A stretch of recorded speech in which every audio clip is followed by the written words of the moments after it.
कृषी उत्पन्न बाजार समिती अंबड यांच्या वतीने हमीभावाने कापूस खरेदी केंद्राचा शुभारंभ आमदार नारायण कुचे यांच्या हस्ते करण्यात आला।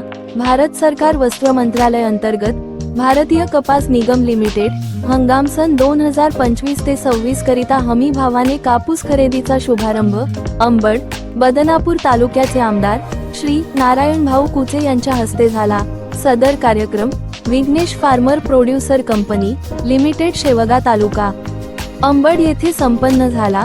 यावेळी कृषी उत्पन्न बाजार समिती सभापती अवधूत नाना खडके, सुनील खांडेकर, शिवाजी जराड, ग्रेडर बनसोडे, कृषी उत्पन्न बाजार समितीचे सचिव चोथे, जनार्दन मुळे, अर्जुन वाघ, भारत गुले, रोहित शेठ दुधानी, उद्धव जगताप, परशुराम बरबडे तसेच सर्व प्रमुख पदाधिकारी शेतकरी मोठ्या संख्येने उपस्थित होते। संपूर्ण बातमीचा आढावा घेतलाय आमचे जालना जिल्हा संपादक भगीरथ कचरे पाटील यांनी।